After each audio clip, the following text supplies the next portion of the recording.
नमस्कार दर्शकहरू, हाम्रो आवाज अनलाइन टिभीको फेसबुक लाइभ पेजमा म गौतम सागर आज पनि विशेष एकजना अतिथि लिएर उपस्थित भएको छु। आजको बसाइमा हामीले विशेष गरेर पत्रकारिता र गीत सङ्गीत साहित्य सबै चिजको कुराकानी गर्नेछौँ र विशेष आजको यो बसाइमा विशेष मेरो पाहुना हुनुहुन्छ पत्रकार तथा सर्जक शिखर गजरकोटे। उहाँसँगको कुराकानी तपाईहरुसँग म जोड्दैछु भने यति बेला उहाँलाई स्वागत गर्न चाहन्छु। शिखर सर, तपाईलाई हार्दिक स्वागत छ हाम्रो पेजमा। धन्यवाद छ गौतम सर, अमेरिकाबाट नेपाल जोड्नु भएको छ, धन्यवाद छ यहाँलाई। के छ शिखर सर, यति बेलाको हालखबर राजनीति, नेपाली राजनीतिले तरङ्गित छ बजार हैन, एउटा सञ्चारकर्मी भइसकेपछि सबै चिजहरू मिलाएर हाल्नै पर्यो। के कसरी चलिरहेको छ तपाईको दैनिकी? यति बेला काठमाडौँमा पनि हुनुहुन्छ? हो, म लामो समय सगरमाथाको जिल्ला गौतम सर सोलुखुम्बुमा रहेँ र त्यहाँबाट रेडियोमा व्यस्त रहेँ र अहिले म केही महिनादेखि काठमाडौँमा छु। मेरो दिनचर्या सामान्य दैनिक जसो उस्तै हुन्छ। खास गरी म अहिले पनि रेडियोमा कम्तीमा 6 देखि 8 घण्टा बिताउँछु। रेडियोमा समाचार सम्प्रेषण, त्यसको रिपोर्टिङ देखि लिएर सबै कुराहरू गर्नुपर्ने भएको हुनाले आज म हिमालय FM 90.2 मेगाहर्ज को स्टेसन म्यानेजर भएको नाताले त्यो जिम्मेवारी छँदैछ र बचेको समयमा अन्य कामहरूमा कहिले गीत सङ्गीत, कहिले लाइभ दोहोरी, कहिले कता कहिले काहीँ घरयासी कामहरूमा पनि व्यस्त भएको हुनाले सामान्यतया चाहिँ दिनचर्या यिनै पत्रकारिता र गीत सङ्गीतमा चाहिँ अगाडि बढिरहेछ। हजुर शिखर सर, अब चाहिँ आज तपाईसँग धेरैवटा विषयवस्तुमा कुराकानी हुनुपर्नेछ, जसमध्ये कहाँबाट सुरु गरौँ भनेर अलिकति कन्फ्युज पनि छु म। विशेष गरेर तपाईको पेसा पत्रकारिता भएको हुनाले त्यहीबाट प्रवेश गर्न चाहन्छु। शिखर गजरकोटे, तपाईले भनिहाल्नुभयो सगरमाथाको जिल्ला सोलुखुम्बुमा लगभग लामो समय बसेर त्यहाँ सबैको प्रिय, सबैको मनमा बस्न सफल तपाई एउटा सफल र सबैको प्रिय सञ्चारकर्मी। तपाई हिमाल एफएममा लामो समय काम गर्नु, अझै पनि रहनु भएको छ, तिनै काम गरिरहनु भएको छ, तर राजधानीमा बसेर। तपाई चाहिँ सोलुखुम्बु जानुभन्दा अगाडि अर्थात् हिमाल एफएममा काम गर्नुभन्दा अगाडि तपाईको पत्रकारिताको सुरुवात चाहिँ कहाँबाट गर्नुभएको थियो? धन्यवाद छ गौतम सर। खास गरी मैले रेडियोमा बोल्न सिकेको चाहिँ पोखराबाट हो। जब म एसएलसी पास गरिसकेपछि पोखरा छिरेँ र पोखरामा बस्दा बस्दै मैले 21 दिने उद्घोषण तालिम लिएँ। त्यति बेलादेखि चाहिँ मैले एउटा रेडियो प्रोग्रामबाट, एउटा साप्ताहिक लोकगीतको कार्यक्रमबाट सुरुवात गरेको हुँ। र त्यो बिचमा मैले फेरि ब्रेक गरेर म पाल्पातिर गएँ। पाल्पाबाट फेरि काठमाडौँ हानेँ। काठमाडौँ आएर पढिसकेपछि, एसएम कोर्स पढिसकेपछि म फेरि एनजिओमा करिब 3 वर्ष जब होल्डर भएँ र त्यसपछि बल्ल म सोलुखुम्बु जाने अवसर जोडेको थियो। त्यसरी मैले एउटा रेडियोको यात्रा सुरुवात गरेको थिएँ र सोलुखुम्बु गइसकेपछि एउटा मजबुत यात्रामा म यात्रा गर्न सफल भएँ र गीत सङ्गीत पनि मेरो पोखराबाटै सुरुवात भएको थियो। 63 सालमा रेडियो सँगसँगै गीत सङ्गीत पनि सुरुवात भएको थियो। यद्यपि गीत सङ्गीतलाई बिचमा झन्डै 10-11 वर्ष मैले पेन्डिङमा राखेँ। गीत सङ्गीत बुझेपछि मात्रै म अब लगानी गर्छु अथवा काम गर्छु भन्ने किसिमबाट र फेरि सोलुखुम्बुबाट पूर्वेली सर्जकहरूसँग काम गर्ने अवसर पाएँ। त्यहाँबाट कन्टिन्युटी हैन, निरन्तरता भयो र अहिले जहाँसम्म म अहिले गीत सङ्गीतमा जुन स्थान छ, भलै अलि तल्लो स्थानमा छु होला, तर जुन स्थानमा छु पूर्वेली सर्जकको साथ माया, पश्चिमेली सर्जक कलाकारको साथ मायाले यहाँ छु र रेडियोको यात्रा पत्रकारिता त्यहाँबाट पोखराबाट सुरुवात भएर सोलुखुम्बुबाट फेरि पत्रकारिताकै भर्याङ चढेर अहिले गीत सङ्गीतमा पनि छु र फेरि काठमाडौँबाट पनि पत्रकारितामा केही गरौँ, आफूले रोजेको, चाहेको, गरिरहेको पेसा चाहिँ सजिलो पनि हुन्छ भन्ने किसिमबाट फेरि हिमाल एफएम 90.2 मेगाहर्जको ब्रान्च अफिस काठमाडौँमा खोलेर अनि फेरि त्यहाँबाट चाहिँ व्यस्त बनेको छु। हजुर, म तपाईको धेरै अघि पनि भनेको छु, सुरुमा धेरैवटा तपाईको परिचय छ। एउटा सफल व्यक्ति अर्थात् एउटा व्यक्तिको अगाडि पछाडि थुप्रै चिजहरू जोडिएको हुन्छ। त्यो बिचमा गीत सङ्गीत पनि म जोड्ने छु। तपाईको गीत सङ्गीत यात्रा, तपाईँले लेख्नुभएको शब्द हामीले पनि गाएका छौँ, त्यो पनि चर्चा गरौँला। तपाईँ सोलुखुम्बु कसरी जानुभयो? जस्तै काठमाडौँमा हुनुहुन्थ्यो, पाल्पा पुगे भन्नुभयो, पत्रकारिताको यात्रा चाहिँ पोखराबाट भन्नुभयो, तनहुको मान्छे, सुदूरपूर्व अर्थात् तपाईँको त्यहाँ अलिकति हरेक हिसाबले अलिकति विकट पनि छ होइन। कसरी त्यहाँ चाहिँ तपाईँ पुग्नुभयो? कुन थ्रोबाट? त्यहाँको माया प्रेम तपाईँप्रतिको दर्शकहरूले राख्नुभएको सद्भाव छँदैछ एक ठाउँमा, तर सोलुखुम्बु कसरी पुग्नुभयो? गौतम सर, अब यसको बारेमा चाहिँ पछि आफ्नो छवि राम्रो बन्दै गएछ भने अथवा कमाउँदै गइएछ भने पछि पुस्तक लेखौँला अथवा फिल्मै बनाउला, एउटा राम्रो कहानी छँदैछ, त्यो लामो पनि हुन्छ। छोटकरीमा भन्ने हो भने चाहिँ सोलुखुम्बु जानु मेरो संयोग पनि थियो। सोलुखुम्बु जानुभन्दा अगाडि सोलुखुम्बुको चेलीसँग एउटा सम्बन्ध पनि गाँसिसकेका थियो। तर त्यो सम्बन्धले म गएको त होइन, तर संयोग बन्यो। ठ्याक्कै म एनजिओमा काम गर्दै थिएँ। एनजिओको प्रोग्राम फेज आउट भइरहेको अवस्था थियो। त्यो अवस्थामा एउटा भ्याकेन्सी एनाउन्स थियो राष्ट्रिय पत्रिकामा। त्यसपछि आफूले रोजेको काम गरेको रेडियोको सानो अनुभव भएको हुनाले मैले आवेदन दिएँ र इन्टरभ्यूबाट पास भएँ र म लगत्तै पारिवारिक सल्लाह सँगसँगै र आफ्नो डिसिजनले म सोलुखुम्बु पुगेको थिएँ। मलाई के थियो भने म नयाँ ठाउँको परिवेश अथवा हिमाली जिल्लाको परिवेश म बुझ्न पाउँछु, केही वर्ष बस्छु र त्यसपछि फेरि काठमाडौँ फर्कन्छु, किनकि अनुभव हो जिन्दगी। त्यस कारणले त्यो अनुभव लिएर म फर्कन्छु भन्ने थियो। तर काठमाडौँबाट सोलुखुम्बु गइसकेपछि, फाब्लु एयरपोर्टमा झरिसकेपछि अथवा त्यहाँको हावापानीमा भिज्न थालिसकेपछि, पूर्वेली श्रोताको माया पाइसकेपछि, त्यो श्रोताको माया पाउने क्रम चाहिँ बढ्दै गइसकेपछि चाहिँ म त्यहाँ झन्डै 8.5 वर्ष बसेँ। 8.5 वर्ष निरन्तर एउटै रेडियोमा बसेर काम गरेर त्यसपछि बल्ल अहिले काठमाडौँ फर्किएको छु।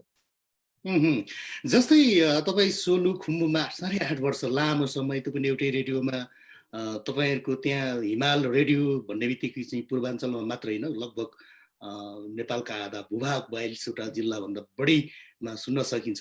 त्यति धेरै माया, दर्शक श्रोताको माया र पूर्वेली श्रोताहरूको माया, विशेष गरी पूर्वलाई केन्द्रित भएको छ त्यो रेडियो। त्यहाँको श्रोताहरू चाहिँ कस्तो पाउनुभयो? जस्तै सोलुखुम्बु भन्ने बित्तिकै चाहिँ अलिकति हिमाली जिल्ला मात्रै भनिन्छ, त्यसरी हेरिन्छ, कोही नपुग्ने होइन। तर त्यहाँ त हिमालदेखि तपाईँको चाहिँ धान फल्ने बेसीसम्म सोलुखुम्बुमा छ। तपाईँ त त्यहाँको रिपोर्टिङको सिलसिलामा प्रत्येक गाउँमा पनि पुग्नुभयो होला, त्यहाँको रहनसहन, त्यहाँको मान्छेहरूको बिहेभहरू सबै देख्नुभयो। कस्तो लाग्यो त सबै चिजहरू हेर्दा भेट्दा? म पुग्दाखेरि सोलुखुम्बुमा सडकले जोडिसकेका थिएन। म भलै एयरपोर्टमा झरेँ र काम गर्न थालेँ र म एकचोटि सडक सञ्जालले सोलुखुम्बु नजोडिँदै पनि म कटारीको बाटो पुगेको छु, गएको छु। ठुलो कष्टकर यात्रा सहित हिँडेर पनि पुगेको छु भनेपछि जब सडकले सोलुखुम्बुलाई जोड्यो तब बल्ल विकासको अनुभूति गर्न थाल्यौँ हामीले पनि र त्यहाँका जनताले पनि। अब अहिले त हरेक टोलमा ग्रामीण सडक पुगेको छ, भलै हिउँदमा भए पनि गाडी चल्छ र धेरै सुविधा पनि भएको छ।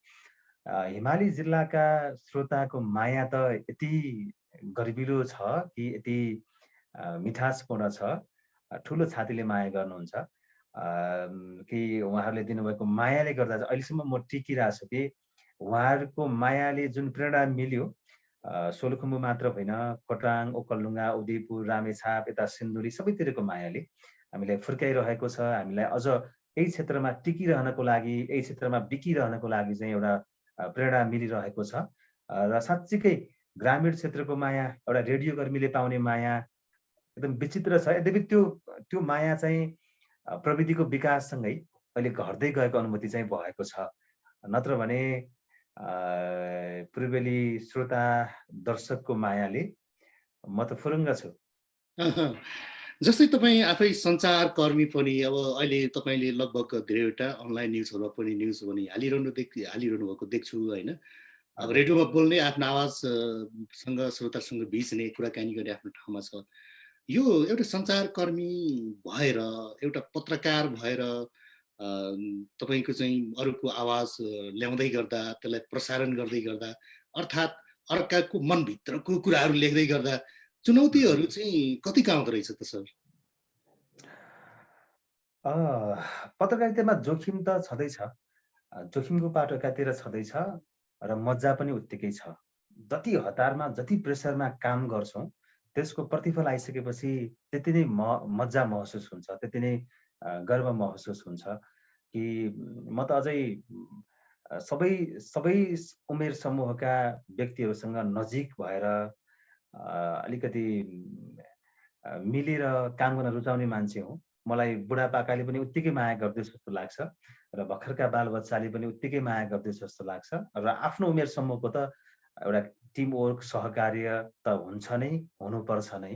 त्यसकारणले सबै उमेर समूहकालाई एकै ठाउँमा अथवा एउटै व्यक्तिसँग हातेमालो गर्दै अगाडि बढ्न पायो भने गजब पनि हुन्छ र कतिपय कुराहरूमा चाहिँ अलिकति क्रिटिकल विषयवस्तुहरू, भ्रष्टाचारको विषयवस्तुहरू अथवा राजनीतिक खिचातानीको विषयवस्तुहरूमा रिपोर्टिङ गर्दा कहिलेकाहीँ चाहिँ धम्की आउने, कहिलेकाहीँ चाहिँ बोलचाल बन्द हुने, कहिलेकाहीँ चाहिँ नमिठो रियाक्सन पाइने हो। त्यस्ता त्यस्ता कुराले चाहिँ कहिलेकाहीँ चाहिँ मन नमिठो बनाउँछ। कहिलेकाहीँ चाहिँ एकदमै महत्त्वपूर्ण काममा पनि घर परिवारलाई समय दिन नसक्दाखेरिको पीडा, व्यर्थै यो पेसा रोजिएछ कि जस्तो पनि लाग्ने। तर फेरि त्यसले दिने आउटपुट, ओहो राम्रो गर्यो है, सुनेको थिएँ, कस्तो राम्रो रिपोर्टिङ अथवा यो विषय बाहिर ल्याएर राम्रो गर्नुभयो, यो विषय ब्रेक गर्नुभयो भनेर कसैले भन्दा, रेस्पोन्स गर्दा फेरि त्यतिकै मन फुरुङ्ग हुने, त्यो त छँदैछ फेरि पेसामा।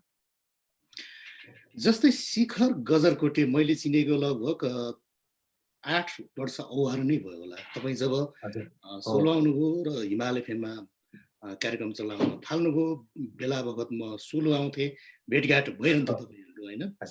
मैले चिनेको अनुसार, बुझेअनुसार शिखर गजरकोटे एउटा राम्रो रेडियो प्रस्तोता, एउटा राम्रो सञ्चारकर्मी मात्र होइन, राम्रो लेख्ने र राम्रो गाउने कलाकार बन्यो। कमै श्रोताहरूले चिन्नु होला। तपाईँ सुरुमा चाहिँ पत्रकार बन्छु जस्तो लाग्थ्यो कि होइन, गीत सङ्गीततिरै लाग्छु, म चाहिँ एउटा राम्रो गीत सङ्गीततिरको कलाकार बन्छु, गायक बन्छु, लेख्ने मानौ म रचनाकार बन्छु, सङ्गीतकार बन्छु, के लाग्थ्यो तपाईँ यो दुईटा चिजमा एकदमै अगाडि कहिले बढाउन मन लाग्थ्यो? बडो मलाई आनन्द लाग्ने र जवाफ दिँदा पनि मजा लाग्ने किसिमको प्रश्न सोध्नुभयो। खास गरी म पहिलादेखि नै गीत सङ्गीतप्रति झुकाव राख्थेँ। मलाई याद छ कि कक्षा 9 मा पढ्दाखेरि सामाजिक विषय पढाउने एकजना म्याडम, मैले ठ्याक्कै उहाँको नाम चाहिँ मैले बिर्सेँ, माफ गर्नुहोला। तर उहाँले मलाई के भन्नुभएको थियो भने मेरो कविता हेरेर, त्यति बेला कविता मिलेको थियो थिएन, त्यो लेख्ने शैली छुट्टै पाटो हो, तर उहाँले मैले लेखेको कविताको भावलाई उहाँले एउटा ऊर्जाको रूपमा मलाई दिनुभएको थियो। शिखर, तिमीले राम्रो लेख्छौ, लेख्दै जाऊ भन्नुभएको थियो। त्यहाँबाट इन्स्पायर भएको म मेरो घरमा, परिवारमा मेरो बाबा मम्मीसँग म बस्दा पनि जहिले पनि म लोकगीत सङ्गीतमा लाग्छु भन्थेँ। तर लोकगीत सङ्गीतमा कसरी लाग्ने मलाई केही अत्तो-पत्तो नै थिएन। गाउँघरतिर दोहोरी गाउने चलन पनि थिएन। तर रेडियो नेपाल क्षेत्रीय प्रसारण सुन्थ्यौँ हामी, यता चितवनतिरको सिनर्जी एफएम सुन्थ्यौँ, उता मदन पोखरा रेडियो सुन्थ्यौँ, लोकगीतका प्रोग्राम आउँथे। घरमा एउटा रेडियो थियो, लोकगीतको प्रोग्रामहरू बिहान बेलुका आउँथे, त्यो छुटाउँथेनौँ, मजाले सुन्थ्यौँ। त्यो काठे भाका होस् अथवा पश्चिमका भाका होस् अथवा भन्नु नभएको जस्तो होइन लोकप्रिय भाका होस्, वारी जमुना पारी जमुना होस्, थुप्रै भाकाहरू, त्यस्ता भाकाहरू सुन्थ्यौँ। नाच्दै पनि हिँड्यौँ बाल्यकालमा। अनि त्यसले चाहिँ एक किसिमको चाहिँ ऊर्जा दिइरहेको थियो। जब म पोखरा पढ्न आएँ एसएलसी पासपछि, त्यसपछि मलाई फेरि लोकगीत सङ्गीतले छोडेन।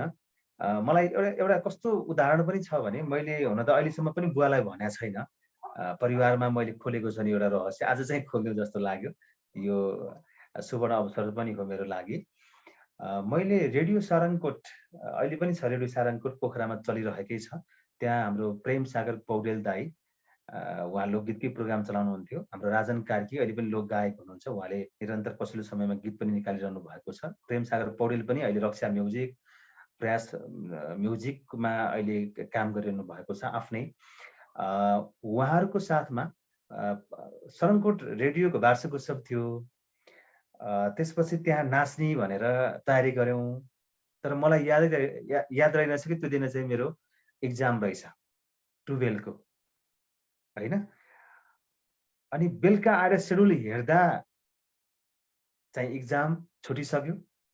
अनि घरमा बुवाले सोध्नुभयो, त्यसपछि मैले त दिएँ त भने, तर मैले त इक्जाम त दिएको थिएन, म त नाच्न पुगेको थिएँ हैन। भनेको त्यो झुकाव त मेरो बढी चाहिँ गीत सङ्गीतमै, कि नाच्न कि गाउन। भलै मैले चाहिँ कक्षा लिएर चाहिँ नाच्न सिकिनँ। टिपिकल रूपमा गाउँघरमा जसरी नाचिन्थ्यो, जसरी सिकाइन्थ्यो, म 9 वर्षदेखि नै नाच्न थालेको हो। त्यति बेला कान थापेर सुनिदेऊ दाजु, रीतिथिति बिग्रिएर गइसक्यो भन्ने गीतमा सबभन्दा पहिला मेरो बहिनी र म नाचेको याद छ।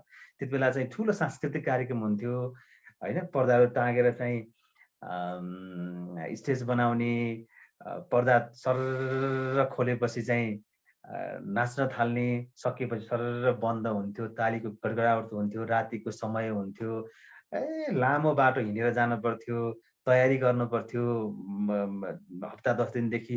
त्यो सम्झनाहरू याद छ कि त्यसले गर्दा चाहिँ मलाई प्रेरित गरिरह्यो कि। अनि मैले बुवालाई 63 सालमा, मलाई लाग्छ 63 सालमा मैले पहिलो एल्बम निकालेको हुँ मेरो लगानीमा। त्यसमा चाहिँ परिवार लगायतका अरू शुभचिन्तकको पनि त्यसमा चाहिँ सहयोग थियो। झन्डै 60-65 हजार मैले पैसा डुबाएको छु गीत सङ्गीतमा। सुरुको गीत छ सागर शुक्ला माया सुक्दैन भन्ने, राजु परियार र माफ गर्नुहोला हाम्रो लक्ष्मी नेउपाने दिदीले गाउनु भएको। त्यो गीत बजारमा राम्रो रेस्पोन्स पाइएको थियो, तर कम्पनीले गएन भन्यो। त्यसपछि मैले खोज्न पनि सकिनँ, किनकि म त नयाँ थिएँ। अडियोमा लगानी गरेँ, भिडियो कम्पनीले गरेको थियो। अहिले पनि तपाईँले म्युजिक नेपालमा खोज्नुभयो भने सागर शुक्ला माया सुक्दैन भेट्न पनि सक्नुहुन्छ।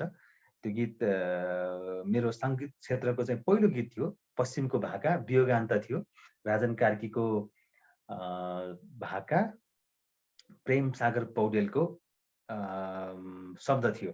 त्यसमा मेरो लगानी मात्रै थियो, किनकि नयाँ थिएँ।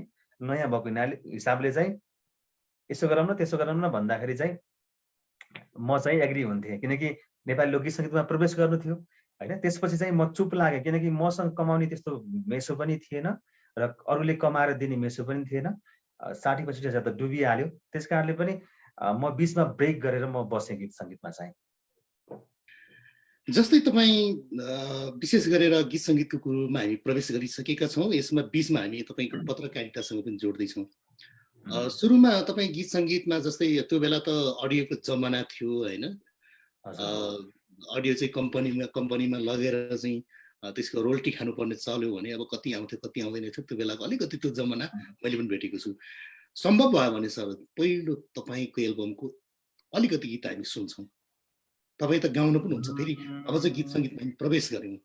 स्वर त त्यस्तो खास छैन, म लाइभ दोहोरी अलिअलि गाउँछु।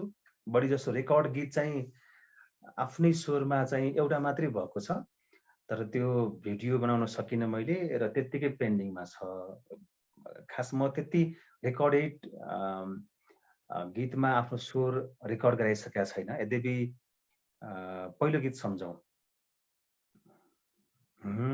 लाको माया सुनैको सिक्री भो, धेरै मूल्य पाएसी बिक्री भो, सागर शुक्ला माया सुक्दैन, जति तिमीले चोट पार मुटुमा, तिमीलाई दुख्ला मलाई दुख्दैन।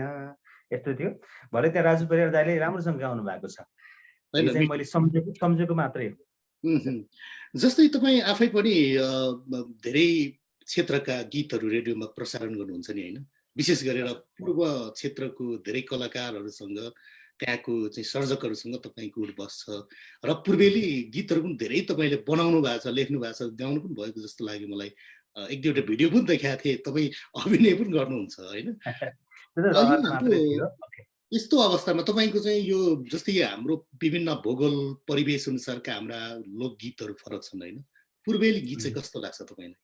ओके, सुरुवातमा चाहिँ म पश्चिमको मान्छे, पश्चिमको दोहोरी फास्ट बिटमा हुन्छ, नाच्न मिल्छ हैन, रमाइलो पनि हुन्छ सुन्दाखेरि चाहिँ तत्कालको लागि।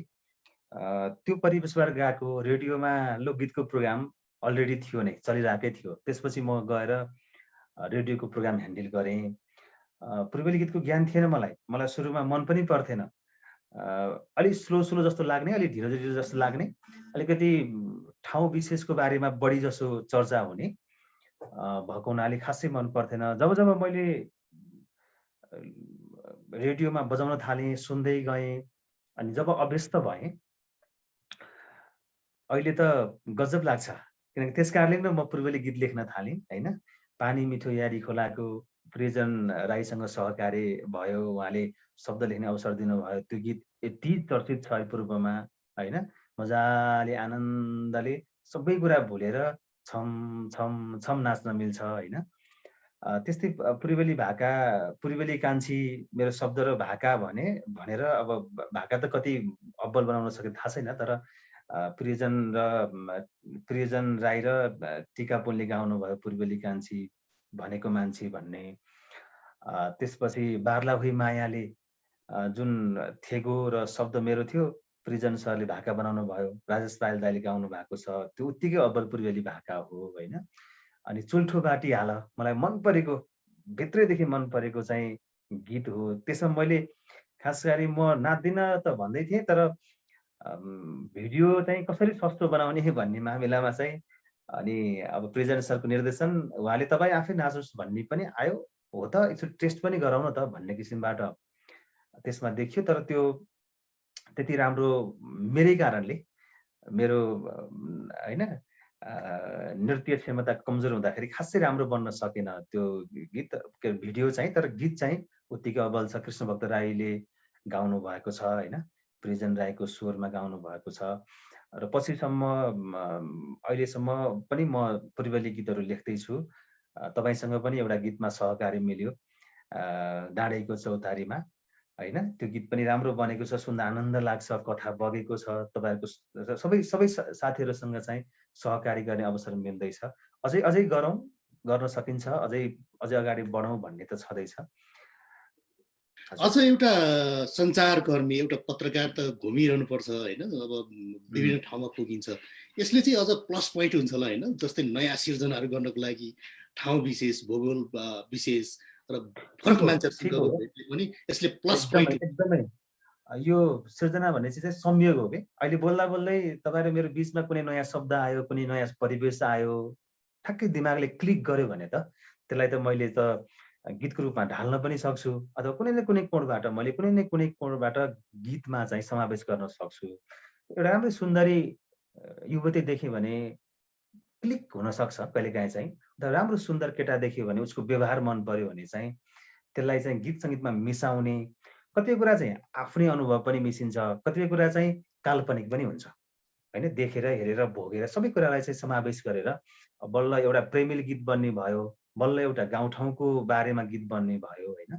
त्यसकारणले गाउँघर डुल्दाखेरि थुप्रै पूर्वमा त राई समुदाय अथवा किराँत समुदाय भनौँ, किराँत समुदायका दिदी बहिनी, आमा बाबा, बालबच्चासँग भेट हुन्छ। उहाँहरूले गर्ने रेस्पोन्स, उहाँहरूले मलाई कस्तो केसम्म याद छ भने, म अघिल्लो वर्ष झन्डै 2 वर्ष अगाडि चाहिँ खोटाङको दिपसुङ सुङदेल, त्यो भनेको धेरै कुनामा पर्दो रहेछ, अहिलेको केपिलासगढी गाउँपालिका हो। त्यहाँ पुगेका थिएँ झोला बोकेर रिपोर्टिङको लागि भनेर। त्यहाँ राम्रो अलैँचीको व्यवसाय पनि त्यहाँ चल्छ, अलैँची उत्पादन पनि हुन्छ। त्यहाँ रेडियो नियमित रूपमा सुन्नुहुँदो रहेछ। मैले हरेक शनिबार दोहोरी पनि गाउँछु, गाउँघरको प्रतिभासँग दोहोरी गाउने स्टुडियोबाट त्यो प्रोग्राम सुन्नुहुँदो रहेछ। अनि साँझ परिसकेका थियो, अनि हामी त हिमालय फिल्मबाट आएको नि भनेर एउटा घरमा चाहिँ हामीले त्यो परिचय दिने बित्तिकै त्यो आमा बाबा चाहिँ उत्तिकै एकदमै रसिलो मान्छे, अनि गाउन थालिहाल्नु भयो। ए तपाईँ त हिमालय फिल्मको शिखर दोहोरी गाउनुहुन्छ होइन भनेर उहाँले गाउन थालिहाल्नु भयो होइन। सही राजा सही रानी टाइपको त्यो मेला पर्वमा गाउने, के अरे पाँच पोखरीमा मेला भर्दा गाउने गीतहरू होइन, हाट बजारमा मेला भर्दा गाउने गीतहरू उहाँले गाउन थाल्नु भयो। अनि उहाँहरूबाट पनि कतिपय कुराहरू चाहिँ, कतिपय शब्दहरू चाहिँ, कतिपय चाहिँ उहाँहरूको लवजहरू चाहिँ गीत सङ्गीतमा ल्याउन सकिन्छ। र कतिपय कुरा मैले ल्याएको पनि छु, त्यस्ता कुराहरू चाहिँ शब्द संयोजन पनि बनाएको छु होइन।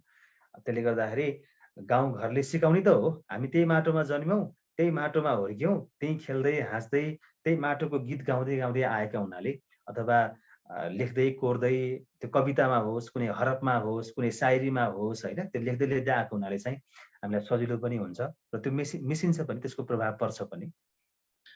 हजुर शिखर सर, यति बेला सम्भव भयो भने तपाईँको आवाजमा एउटा हामी पूर्वेली गीत पनि सुन्छौँ। यसो गरौँ, पूर्वेली गीत त मैले न्याय गर्न सक्दिनँ, त्यसमा त म बढी जसो मैले शब्द लेखनमै ध्यान दिएको छु होइन, किनकि पूर्वेली गीतमा मैले त्यो दुष्प्रयास धेरै गरिनँ होइन, भाका बनाउने दुष्प्रयास चाहिँ मैले गरिनँ, किनकि त्यो म छुट्टै भूगोलबाट आएको हुनाले त्यस कारणले त्यो बाध्यकारी नबनाइदिनु होला। बरु मैले मेरो गाउँको बारेमा गीत गाउँछु। जरुर जरुर। जब म सोलुखुम्बु लामो समय बसेँ, जब गाउँको झल्को आइरहन्थ्यो, प्रत्येक 2 वर्षमा म घर पुग्थेँ, त्यो पनि 3-4 दिनको लागि मात्रै। त्यस कारणले मेरो नाम पनि मैले गजरकोटे राखेँ। म तनहुँको गजरकोट साबिकको गाविसमा जन्मेको हुनाले अहिले घिरिङ गाउँपालिका बनेको छ। अनि मैले त्यति बेला चाहिँ गाउँलाई सम्झेर तत्कालीन गजरकोट गाविसको विभिन्न भूगोललाई, विभिन्न सांस्कृतिक धार्मिक पक्षलाई सम्झेर एउटा गीत बनाएँ। त्यसको भिडियो त गर्न सकिनँ, तर अडियोले चाहिँ एक किसिमको मेसेज चाहिँ दियो। एक टुक्का। हाँस्ने बोल्ने बानी हो भए पनि चोटा, हाँस्ने बोल्ने बानी हो भए पनि चोटा, जान्छु मात्रै भन न लान्छु गजरकोटा, बरु साँची राखौँला बर पिपलको बोटा, ए जाम है माया घुम्नलाई, ए जाम है माया घुम्नलाई तनहुँ गजरकोटा, ए जाम है माया घुम्नलाई तनहुँ गजरकोटा। यो गीत भन्ने बित्तिकै मेरो बुवालाई सम्झन्छु अथवा मेरो परिवारलाई सम्झन्छु। बुवाले मलाई त्यो क्षेत्रको स्थान चिनारीको रूपमा बुवाले मलाई सहयोग गर्नुहुन्थ्यो। मेरो बुवाको नाम रामप्रसाद श्रेष्ठ। उहाँले साहित्यिक नाम लेख्ने हो भने चाहिँ आरपी हली पनि लेख्नुहुन्छ। अनि त्यो गीतसँग जोडिएर सागर बिराई जो घिरिङ गाउँपालिकाकै हुनुहुन्छ, मेरो गजरकोट गाविससँग जोडिएको पहिलाको चाहिँ गाविसको कलाकार सागर बिराई, त्यसै गरी तनहुँको शानको रूपमा म राजु ढकाल र देवी घरतीलाई पनि लिन चाहन्छु। उहाँले चाहिँ ठाउँ विशेषको गीत रहेछ भनेर मलाई सहयोग पनि गर्नुभएको थियो, राम्रोसँग गाइदिनु पनि भयो। मेरो शब्दहरू भएका थियो, सागर बिराईको चाहिँ सङ्गीत संयोजन थियो, राजु ढकाल र देवी घरतीको चाहिँ स्वर रहेको छ गीतमा। जस्तै भर्खरै तपाईँले आफ्नै गाउँको अर्थात् आफू जन्मेको माटोको गीत गाउनुभयो, त्यसको परिवेशको गीत गाउनुभयो। एउटा सञ्चारकर्मी, एउटा पत्रकार, एउटा लेखक, एउटा सर्जक, एउटा गायक, सङ्गीतकार, हाम्रो चाहिँ एउटा ठुलो भूमिका आफ्नो गाउँ ठाउँलाई चिनाउनको पनि रहँदो रहेछ होइन सर? हजुर हो, ठिक भन्नुभयो। जति टाढा तपाईँ बस्नुहुन्छ, तपाईँ अमेरिकामा हुनुहुन्छ, तपाईँको गाउँ सोलुखुम्बु हो, सोलुखुम्बुको झल्को त अवश्य आउँछ, तर बाध्यता विभिन्न कारणवश तपाईँ अमेरिका पुग्नु भएको छ, बस्नै पर्ने छ, सर्टेन समय बस्नुहुन्छ होला, त्यसपछि फेरि तपाईँ गाउँ फर्कनुहुन्छ। गाउँ फर्कनु भएन भने पनि तपाईँ नेपाल त फर्कनुहुन्छ होइन। त्यस कारणले आफ्नो भूगोल हो, माया लागिहाल्छ। त्यहीँ बसेर विभिन्न कारणले, अवसरको कारणले, विभिन्न कारणले चाहिँ त्यहाँ बस्न सकिएन होला। जागिरको सिलसिलामा अरू बढी अवसरको लागि धन कमाउँछु अथवा नाम कमाउँछु भन्ने कारणले गर्दा बाहिरिन पर्छ होला। तर आफू जन्मेको ठाउँ, आफूले पढेको विद्यालय, आफूसँग खेलेको सँगी साथीहरू, आफूलाई हुर्काएको बाबा आमा कहाँ भुल्न सकिन्छ होला र? त्यसले पिरोल्छ। पिरोल्दाखेरि चाहिँ केही गरौँ न त, गर्न मिल्छ भने, सकिन्छ भन्ने किसिमबाट चाहिँ कलाकारले गर्न सक्ने चिज यही नै हो, गीत सङ्गीतबाट एक किसिमले सम्झने र त्यसलाई चाहिँ अलिकति बाहिर त्यहाँ त्यो क्षेत्रको ठाउँलाई चाहिँ अलिकति बाहिर ल्याउने, त्यही नै गर्ने हो। त्यही काम मैले गरेको हुँ र भोलि पर्सि पनि आगामी दिनमा पनि माहौल बन्दै गयो भने त्यो गर्न पनि सकिन्छ अझै। जस्तै सुरुमा तपाईँको आवाज रेडियोमा म सुन्थेँ, अलिअलि रेडियोमा अनुभव मलाई पनि थियो। आफ्नो जिल्ला आउँदै 1.5 महिना बसिन्थ्यो घरमा, त्यो बेला प्राय म तपाईँको कार्यक्रमहरू सुन्थेँ। तपाईँहरूकै गाउँवासीको ठिटो म शिखर भन्नुहुन्थ्यो तपाईँ होइन? गाउँवासीको ठिटो शिखर कसरी भयो? त्यो एउटा नेपालको चाहिँ आज यो बारेमा चाहिँ म तपाईँलाई खुलाइ पनि हाल्छु।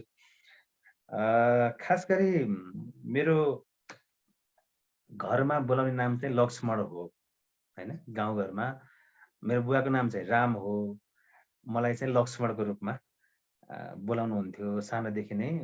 अझै गाउँघरमा त प्यारो भनेर लक्ष्मण पनि भन्नुहुन्थ्यो, लक्ष्मण टाइपको। त्यसपछि मलाई मलाई लाग्छ 3 कक्षा अथवा 4 कक्षामा भर्ना हुँदाखेरि बुवाले शिखरजङ श्रेष्ठ नाम राखिदिनु भएछ। पछि त्यही नाम चाहिँ भेरिफाई भयो, नागरिकतामा पनि त्यही नाम आयो होइन, सर्टिफिकेटमा पनि सबै त्यही नामै छ, म श्रेष्ठै हुँ। त्यसपछि लोकगीतको प्रोग्राम चलाउने, लोकगीत भनेको गाउँबेसीसँग भन्ज्याङ चौतारीसँग जोडिने, अनि उमेरले पनि भर्खरको होइन, चुलबुले स्वभावको अथवा अलिकति मन बहकिने खालको त्यो उमेरसम्मको थियो। गाउँबेसीको ठिटो शिखर भन्यो भने राम्रो पनि सुनिन्छ, युनिक पनि सुनिन्छ लोकगीतको प्रोग्राममा भन्ने किसिमले राख्या हो। खास त्यस्तो ठुलो उद्देश्य त केही पनि थिएन, तर धेरैले मन पराइदिनु भयो। यही शब्द तपाईँले पनि मन पराएर पटक पटक मलाई भन्नु पनि हुन्छ र अरूले पनि गाउँबेसीको ठिटो शिखर लोकगीतको प्रोग्राम चलाउँदाखेरिको माहौलमा भन्दाखेरि जोड्दाखेरि चाहिँ त्यसरी भन्नुहुन्छ। त्यो चाहिँ लोकगीतको प्रोग्रामको लागि सुइटेबल वर्ड पनि हो, गाउँबेसीको ठिटो होइन। त्यो कतिपयले पछि चाहिँ कतिपयले चाहिँ त्यही शब्दलाई कपी गरेर आफ्नो नाम पनि राख्नुभयो फेसबुकमा होइन। त्यो चाहिँ रमाइलो कुरा हो। शिखर सर, अब हामी लगभग अन्तिममा आइपुगिसकेका छौँ। 30 मिनट कुरा गर्छौँ भनेका थियौँ, दुःख सुख कुरा गर्छौँ भनेका थियौँ, धेरै कुरा आए जस्तो लाग्छ। अब तपाईँ यति बेला सोलुखुम्बुमा बसेर सोलुखुम्बुको मात्र होइन, पूर्वको धेरै दर्शक श्रोताहरूको माया, तपाईँको पाठक श्रोताहरूको माया बोकेर काठमाडौँ आउनु भएको छ र काठमाडौँमा पनि फेरि रेडियोमा त जोडिनु भएको छ, मात्र यति हो कि तपाईँ सोलुखुम्बुमा यति बेला हुनुहुन्न, त्यहाँको सबै माया आशीर्वाद बोकेर आउनु भएको छ। अब तपाईँ हिमाल रेडियो जति बेला तपाईँको एउटा परिचय, ठुलो परिचय बनाउनु भयो, त्यही रेडियोमा बसेर काम गर्नुहुन्छ कि अरूतिर अब कहीँ मुख हुने? ठिक होइन, यस्तो छ। अब गौतम सर, काठमाडौँ किन फर्केको भने काठमाडौँ ठुलो ठाउँ हो, भलै केही समय हराइन्छ पनि होला, तर धेरै गर्न सकिन्छ कि अथवा सोलुखुम्बुभन्दा अवसर धेरै पनि छ, अलिक बढी गर्न सकिन्छ कि, नामको हिसाबले पनि, कामको हिसाबले पनि र दामको हिसाबले पनि भन्ने किसिमले खास गरी काठमाडौँ छिरे हो। काठमाडौँ छिरेको 3-4 महिना पुग्न लागिसक्यो। अलिकति अल्मलिया जस्तो त भएकै छ, तर नियमित काम चाहिँ चलेकै छ फेरि होइन। तर म धेरै गर्न चाहन्छु नै, अथवा गीत सङ्गीतमा अलिकति बढी सक्रिय बन्न चाहन्छु भन्ने मनमा छ। अब गीत सङ्गीतमा सक्रिय बन्ने भन्ने बित्तिकै फेरि टिमवर्क चाहिन्छ, अहिले आर्थिक बाटो पनि चाहिन्छ। त्यस कारणले पनि के गर्ने दोधारमा त अझै पनि छु, तर ठ्याक्कै यही गर्ने भनेर डिसिजन गरेर अगाडि बढिसकेको अवस्था छैन। अब एउटा पत्रकारिताको क्षेत्र त मेरो रहन्छ नै, अब गीत सङ्गीतलाई पनि सँगसँगै सकेसम्म अलिकति राम्रो गीतहरू गरौँ, बाहिर ल्याउँ भन्ने छँदैछ र टिमवर्क बनाउने पक्षमा पनि छु कि मसँग इन्जिनियर दाइ हुनुहुन्छ धर्मराज पोखरेल, जो मेरो नजिकको दाइ, भावनात्मक हिसाबले यो छोटो समयमा बनेको सम्बन्ध पनि हो र निकै विश्वासिलो सम्बन्ध पनि हो। उहाँकै पेरिफेरीमा बसेको छु, उहाँकै नजिकमा छु होइन, हामी मिलेरै काम गर्दैछौँ। उहाँसँग 3टा गीत, 4वटा गीत पनि सहकार्य भयो। यति कुरा थाहा छ कि थाहा छैन, त्यो गीतले एक किसिमको चाहिँ सफलता पनि प्राप्त गर्यो, त्यसमा म सन्तुष्ट छु। अरू गीतहरू पनि बजारमा आए, त्यही किसिमको चाहिँ सहकार्य भयो। त्यसले गर्दाखेरि काठमाडौँ आएर अझ बढी गर्न सकिन्छ कि भन्ने हो, सक्न पनि पर्छ फेरि, नत्र काठमाडौँ आएको त के पुष्टि भएर होइन। काठमाडौँ बसिसकेपछि अवसरहरूलाई चाहिँ लिन सक्नुपर्छ, धेरै कुराबाट चाहिँ अलिकति मजबुत बन्न सकिन्छ, टिमवर्कबाट गयौँ भन्ने चाहिँ छ। भनेपछि पत्रकारितासँगै अब गीत सङ्गीतको वरिपरि नै त्यही 2टा कुराहरू, पत्रकारिता र कलाकारितासँगै जोडेर जे गरिन्छ त्यही परिधिभित्र रहेर, सीमाभित्र रहेर गर्छु भन्ने चाहिँ छ मनमा चाहिँ। नयाँ केही प्रोजेक्टहरू आउँदैछ कि के छ, त्यो पनि हाम्रो दर्शक श्रोतालाई यसो जानकारी गराइदिनुहुन्छ। यसो छ, अब अहिले टेलिभिजन प्रोग्राम चौतारी गरिरहेकै छौँ के अरे, त्यसले भलै हामीले समय दिन सकिरहेका छैनौँ, अझै व्यवस्थित गर्न सकिरहेका छैनौँ। त्यसलाई कसरी कन्टिन्युटी दिने भन्ने पाटोमा छलफलमै छौँ हामी। त्यो बाहेक गीत सङ्गीतको काम त भइरहेकै छ। एउटा गीत पश्चिमेली प्याटर्नको गीत तयारी अवस्थामै छ। अरू गीतहरू पनि लेखिरहेकै छु, काम भइरहेको छ। एउटा लोकगीतको काम सुरुवात भएको छ। अर्को खोटाङ हलेसीसँग जोडेर खोटाङ हलेसी बोलको दोहोरी गीतको काम भइरहेको छ। त्यसले गर्दाखेरि काम बिस्तारै अगाडि बढिरहेकै छ। अब यो रफ्तार चाहिँ अलिक बढाउन सक्यो भने आफ्नो लागि पनि सजिलो हुन्छ र शिखर काठमाडौँ गएछ भन्नेहरूको लागि पनि एउटा प्रमाणित सिद्ध हुन्छ। त्यसरी त्यही प्रोसेसमा त्यही मनसाय बोकेर अगाडि बढ्दैछु। हजुर शिखर सर, एकदम हामी अब चाहिँ अन्तिममा आइपुग्यौँ। अन्तिममा मैले सोध्न छुट्याएको र तपाईँलाई भनौँ लागेको केही छ भने छोटकरी। त्यस्तो खास केही लागेन कि तपाईँले धेरै कुराहरू उकाइहाल्नु भयो। मलाई त खास तपाईँले इन्टरभ्यूको लागि प्रस्ताव राख्दाखेरि चाहिँ कस्तो लाग्थ्यो भने म इन्टरभ्यूको लागि लायक भइसकेको छ कि छैन होइन भन्ने पनि कहिलेकाहीँ चाहिँ मनमा चाहिँ त्यति धेरै गीत सङ्गीतको काम पनि गरिसकेका छैन, त्यति धेरै चर्चित पत्रकार पनि होइन, यद्यपि 8-10 वर्ष त फेरि गुज्रिसकेका छ। तैपनि ठिक छ, एकजना साथीले भन्नुभयो त्यो मेरो लागि राम्रै हुन्छ, मन पराउनेको लागि त फेरि मेरा कुरा पनि राम्रै लाग्छ होइन भन्ने भएर नि म तपाईँसँग जोडेँ। यो अवसरको लागि धन्यवाद छ तपाईँलाई। तपाईँ अमेरिका बसेर पनि तपाईँको ब्याकग्राउन्ड पनि पत्रकारिता नै भएको नाताले गीत सङ्गीत, आफ्नो नियमित कमाइको कामदेखि लिएर सबैतिर तपाईँले हात हाल्नु भएको छ। तपाईँलाई शुभकामना पनि छ र यो अवसर दिनुभयो, तपाईँलाई धन्यवाद छ। यति नै भन्छु। एकदम यो बिचमा जोडिहाल्नुभयो। मलाई के लाग्छ भने तपाईँले मेरो 2 चोटि इन्टरभ्यू लिइसक्नु भएको छ। जति बेला म सोलो आउँथेँ त्यो बेला हिमाल एफएममा नछिडी आइयो भने भोलि शिखर सरले चाहिँ प्रश्न उठाउनुहुन्छ भन्ने अलिकति डर पनि हुन्थ्यो हामीलाई। मलाई चाहिँ हुन्थ्यो र मैले खबर गर्थेँ, हामी भेटघाट गर्थ्यौँ, चिया खान्थ्यौँ, हरेक कुराहरू दुःख सुख सियर हुन्थ्यो। र मलाई के लाग्छ भने एउटा सफल व्यक्ति, सबैले मन पराएको एउटा सञ्चारकर्मीको पनि एउटा आफ्नो जिन्दगी हुन्छ, त्यो भित्र अप्ठ्यारो हुन्छ, अनुभव हुन्छ। यो चिज चाहिँ अब पत्रकारिता गर्दै गरेका नयाँ भाइ बहिनीहरूलाई पनि काम लाग्छ। त्यही हिसाबले पनि एउटा हाम्रो समाजमा राम्रो जनचेतना होस् भन्ने हिसाबले हो। आजको बसाइ बडो खुसी लाग्यो सर। हजुर, अन्तिममा एउटा कुरा जोडिहालौँ है त। खास गरी पत्रकारितामा लाग्ने भाइ बहिनीले अथवा कान्छा पुस्ताले बुझ्ने पनि कुरा के भने मेरो अनुभवले चाहिँ सुरुमा पैसा थोरै हुन्छ, खटन बढी हुन्छ होइन, काम धेरै गर्नुपर्छ, समय बढी दिनुपर्छ, तर पैसा कम हुन्छ।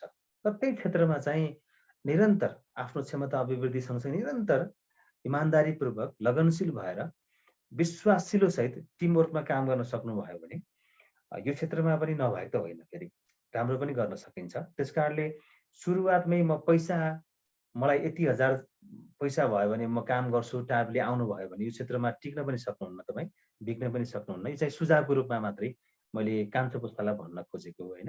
हामीले सुरु गर्दा पनि दुःखै गरेर सुरु गऱ्यौँ र बिस्तारै सुरुवातमा चाहिँ धेरै खट्यौँ थोरै पैसामा।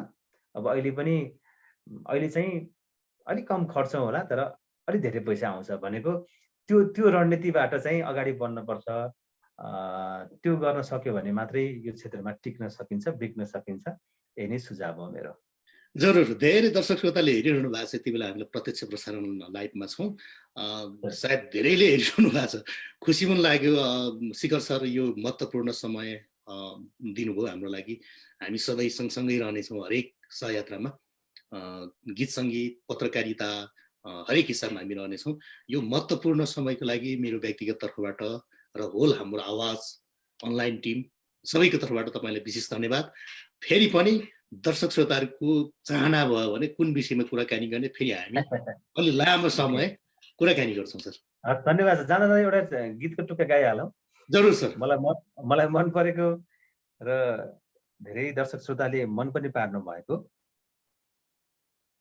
छड्के नजर लगाउँदै जानेको खाली सिउँदो रहेछ नानीको, यति कुरा थाहा छ कि थाहा छैन, यति कुरा थाहा छ कि थाहा छैन, तिम्रो बरु केही पत्तो पा छैन, धरो धर्म मेरो बेमा छैन। हस्, थ्याङ्क यू। यो गीत विषय अलिकति भनिदिनु न सर, अब छुट्टिन त खोजेको, तर यो गीत मलाई मनपर्छ, मैले धेरै सुन्दै पनि हिँड्छु गाडीमा। हजुर, यो गीतमा हाम्रो धर्मराज पोखरेल, सुरेश रमण अधिकारी र देवी घरतीको स्वर रहेको छ। खास गरी धर्मराज पोखरेल दाइसँग पहिलो सहकार्य पनि हो। सहकार्यले राम्रै गरौँ भन्ने किसिमबाट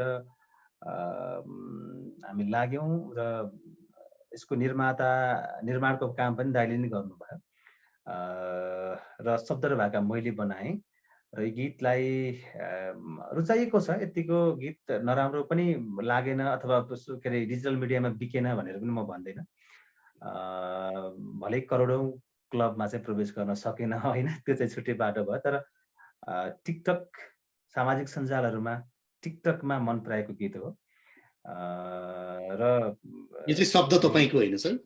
शब्द र भाका दुवै नै मेरो थियो। ओके, त्यसले गर्दाखेरि चाहिँ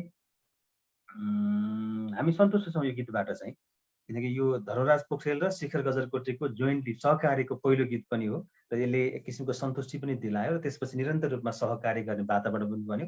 र यही गीतसँग कुरा गर्दाखेरि मैले प्रियजन राईलाई पनि सम्झन चाहन्छु। सायद उहाँले पनि हेर्दै हुनुहुन्छ अथवा पछि हेर्नुहोला कि उहाँसँगको मित्रता सहकार्य चाहिँ होइन तपाईँहरूको थ्रोबाट चाहिँ चिन्जान भयो। चिन्जान भइसकेपछि एउटा विश्वासको वातावरण बन्यो र कामहरू गर्दै गए, थुप्रै कामहरू भएका छन् र अन्य सम्पूर्ण गीत सङ्गीतमा अथवा पत्रकारितामा मसँग जोडिने अथवा मलाई सिकाउने, मलाई जहिले पनि हौसला प्रदान गर्ने अथवा मेरो टिममा बसेर काम गर्ने सम्पूर्ण साथीहरूलाई म सम्झन पनि चाहन्छु। म सधैँ सम्मान र माया पनि व्यक्त गर्न चाहन्छु।